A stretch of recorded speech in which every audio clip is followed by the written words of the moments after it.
Speaking of here, another sort of question that I had sort of planned to ask, and seems like a good juncture. What turns you on?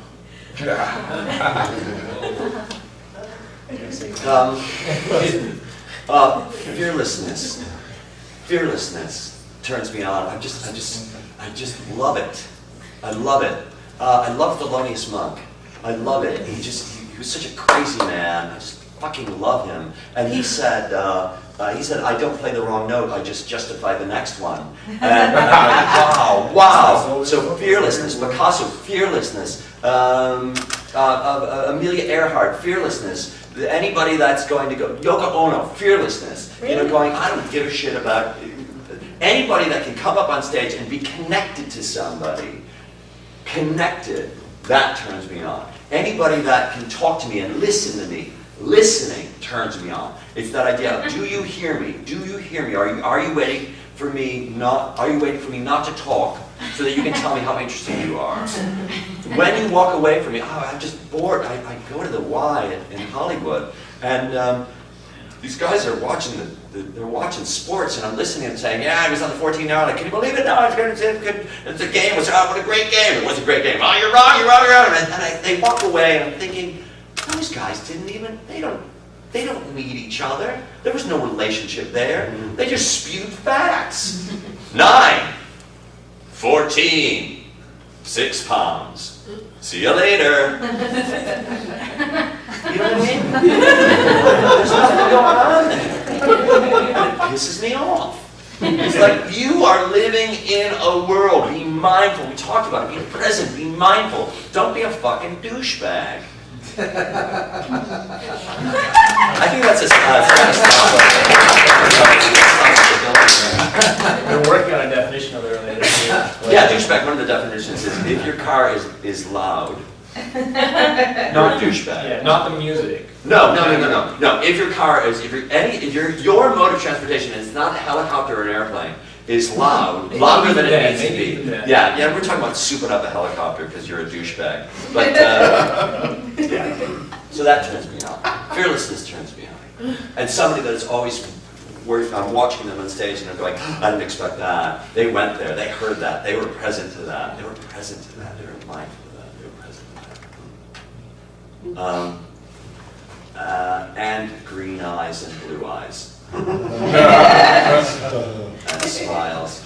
Kittens. I like jazz too. I really, I've been listening to, I think it's the 50th anniversary of My Favorite Things. John Coltrane's My Favorite Things. And that changed everything. That changed everything, you know? And I was listening to Miles Davis today. Kind of blue, yeah. Kind of blue. I was listening to that today on the airplane on the way over here, and I'm thinking, boy, oh boy, man, you just went, you changed everything. And the idea that if you have something to say it, do it, say it. If you have a project, do it. Because chances are whatever you think it's going to turn into is not going to be what it is that you thought it was going to be, and it's going to be so much greater than what you fucking thought it was going to be. And it's the same thing in a scene. If you're in a scene and you say, if you're in a scene and you're going, I know how this scene's going to end. I know what the scene's about. You're definitely not listening. Because you're already on a path of what the scene's about.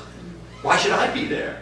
There's this great tool that other actors use to get you to what the scene is about. It's called the script. And I don't use that. I'm not using it right now. So, just because you start a scene in a doctor's office doesn't mean you can't, at the end of the scene, sacrifice a goat. You're like, let's sacrifice a goat. Okay. I have a few doctor's visits like that. Yeah. When you're 50, when you're in your 50s, there's a lot of that.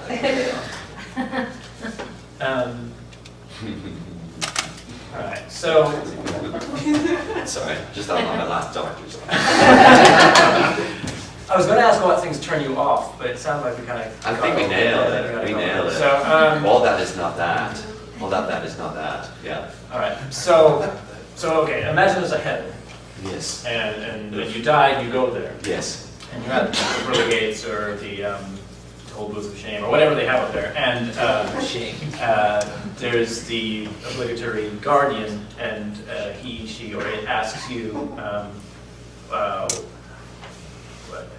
customer is talking about your life, what would you want them to tell you about your life? What would you want? What account would you want them to give you of you? God, there's so many things there Yeah. that make me, because I don't believe in Yeah, heaven, and I don't believe in a pearly gate, and I don't believe in a judgment, and I don't believe in any of that. But I would like to, Imagine- well, this is it. This Schrodinger's- is it. This Schrodinger's. is, I understand what you're saying. I understand what you're saying. I understand. You made a difference in people's lives. That's all. Everybody has an intention, and we have a want and an intention. And whether you have written down your intention or have been directed toward your intention, you get your intention. You always get what it is that you want. And I remember thinking years ago, I was probably in the single digits, thinking, I want to make a difference in people's lives. And that's what I do. It's early. Yeah. I wanted to make a difference in people's lives, and I knew that I want to make a difference in people's lives, and I make a difference in people's lives, and I'm blessed in it.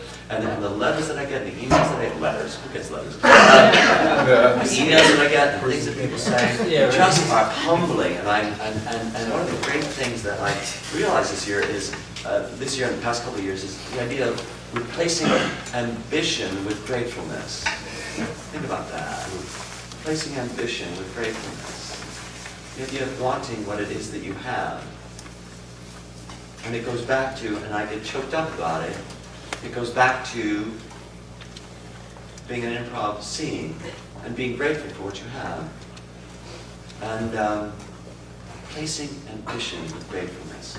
And the moment that that hit me, it was like, wow, that just slows everything down. It's not that it slows everything down, it just suddenly I am made more aware of the moments that we have here. The people that I know that are just in the ether of being famous, they always knew what it was that they wanted. Carell Colbert, Amy Sedaris. Amy always knew what she wanted. I remember when Amy got onto main stage, David moved to Chicago, and David Sedaris, he would always watch our shows. He'd sit through the rehearsals.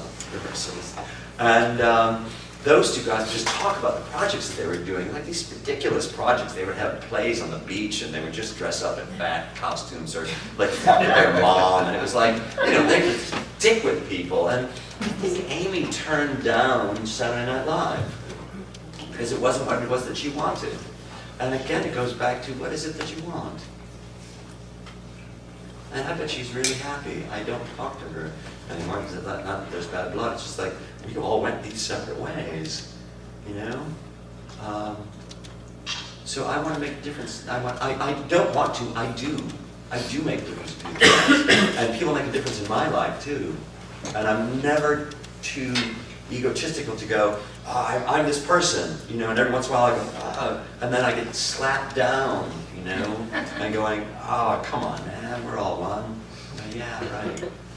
I remember driving in my car once, and there was a guy in front of me, and he was just being such a douche driver. Just like he's going in traffic, and it's like he's going, and it's like I just seem to be following him wherever he's going. I'm going. It's like I'm watching him. He's getting more and more aggravated about it, and he turns down a street, and then I turn down the next street, and I see him.